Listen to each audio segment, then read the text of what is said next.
Hey there, it's Jason with AMI Detail. I was going to go over what I'm using for a pressure wash system. I've got Dual Ryobi 1800's set up. Pull you in closer so you can see how I've got this all configured. To power these, I'm able to run both of them off a single 20 amp circuit. They are on individual outlets. And for the water supply part of it, I've got my hose filler and garden hose connection there.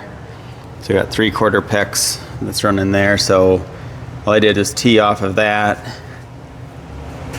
And where I branched off, I tried to keep things kind of equal between the two.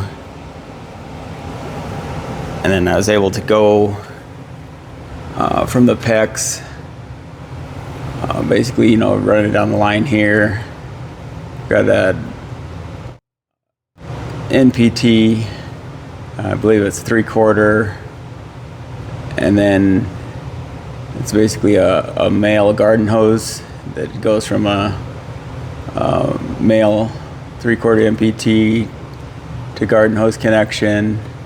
That let me put this valve in there. I've got a quick connect, goes onto here.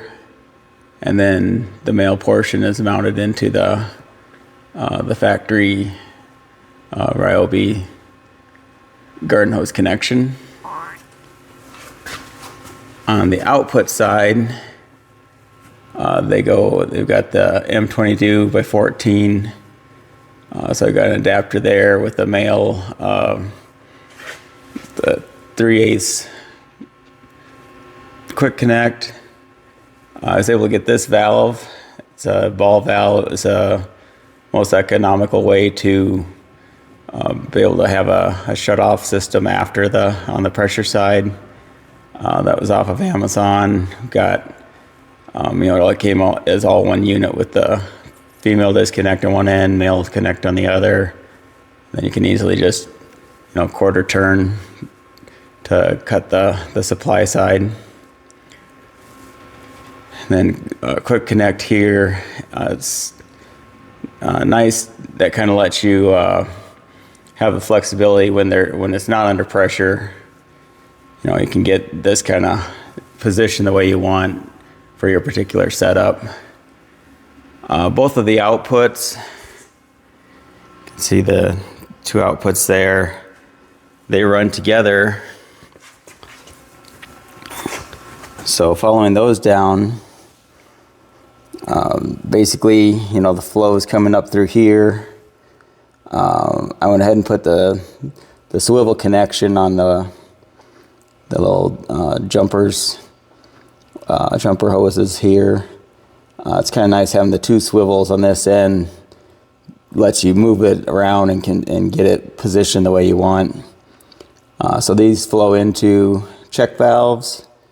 So that way, if you are running one, it's not feeding into the other, so it keeps the flow going.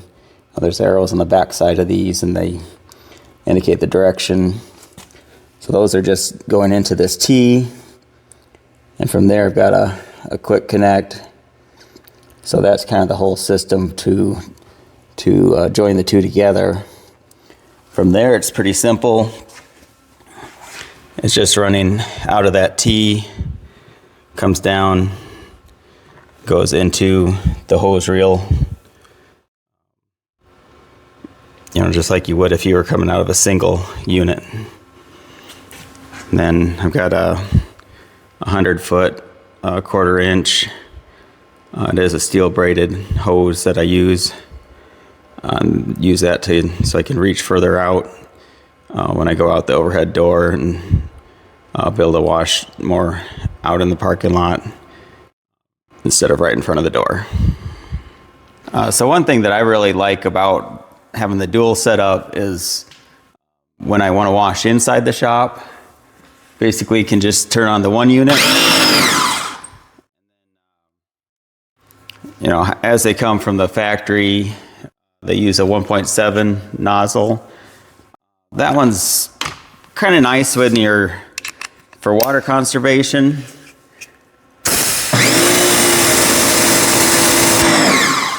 kind of limited GPM that way, so that's not a bad option.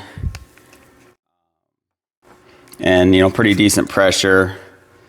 Now you can drop kind of the best configuration. Make sure I'm getting the right nozzle here.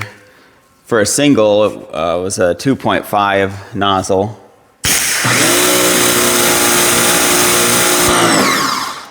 That one gives you, I think it was around 1.25 gallons per minute. So if you want to listen to the difference between the two nozzle sizes, you'll hear the first one's a little higher pitched, and then you can kind of hear the second one kind of like it's digging a little deeper, basically trying to push more GPM. So listen up.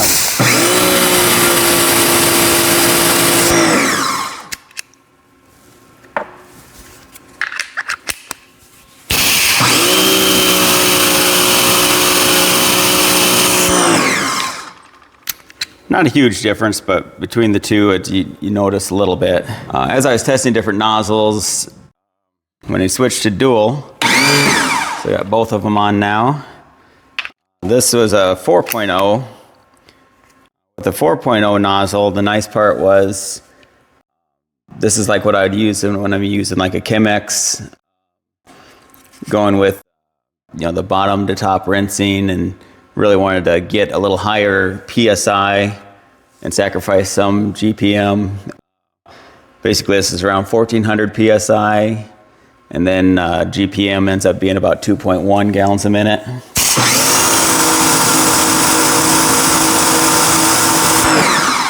Like I say, that gives a little more PSI there. Kind of the normal usage, and that's why I usually keep that one right handy. I keep a 5.0 40 degree, and that's with that. Got the holder from Mad Car Care products.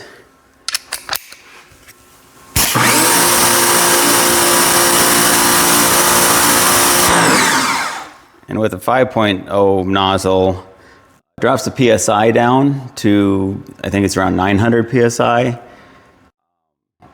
But with the gallons per minute is close to 2.6.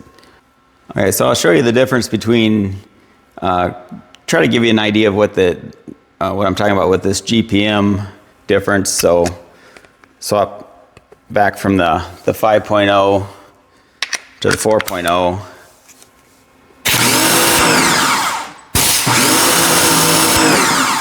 You can see how it pushes back on the gun. If I switch back to the 5,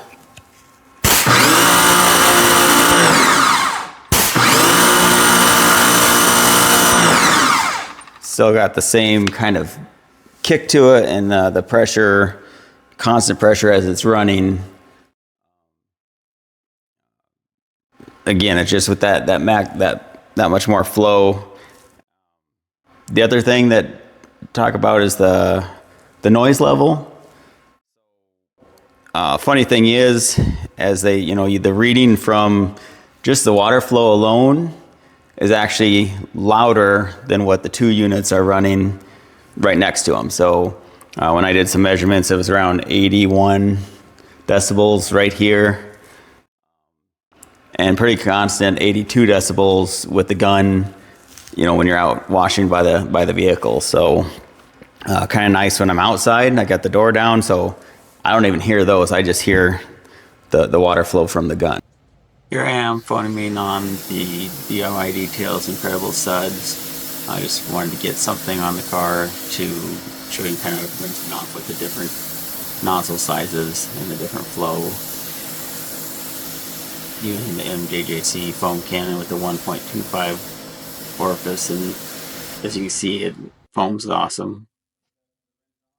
The rinse off here is with the single Ryobi and the factory 1.7 nozzle. You can see it, does pretty decent. The nice part is it doesn't use a whole lot of water, so in my case, in the shop with no drain, less water means less mess to deal with.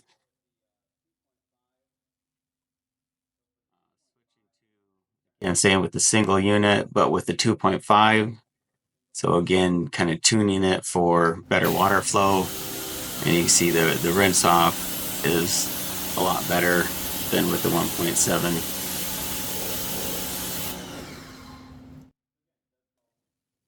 So now I switched to having the dual Ryobis running. And again, this would be like what I'd use when, like I was talking about, the bottom to top rinsing, like when you're spraying off the starting stripes.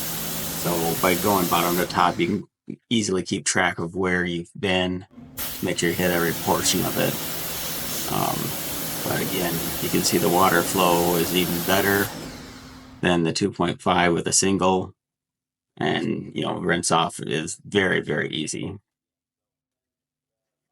Switching to the 5.0 nozzle, you sacrifice some PSI, but gain in the gallons per minute. So when it comes to rinsing soap off of a car, and that gallons per minute is really the key, and it does just does an awesome job washing all that off the panel. For wheels, I go ahead and use the larger nozzle, drop down to just a single unit. So the 4.0 nozzle drops it down to about 500 psi, which when you're working up closer with the wheel, it's less spraying back at you. So that's an overview of what I'm using for pressure washer system. Again, I've found some great ways to kind of exploit having the dual system. And again, it really works well for me here when I wash inside without a drain. Lets me limit the flow there. But then when I'm outside, I can go ahead and open it up to full GPM and have all the advantages of that. I hope this helps people that are looking to go down this route. I haven't had any sort of issues with it. It's been working great. I've been running this for about 2 months now. Hey, thanks for watching. Here are some screenshots. This is the basic overview of my setup. And as far as the shopping list off of Amazon, it's some of the quick connects and T's and elbows. And then the valves, check valve, ball valve, and hoses. Quick instructions, it kind of explain the setup of what I did and where I used the different adapters. And then finally, kind of a comparison with some popular pressure washers out there.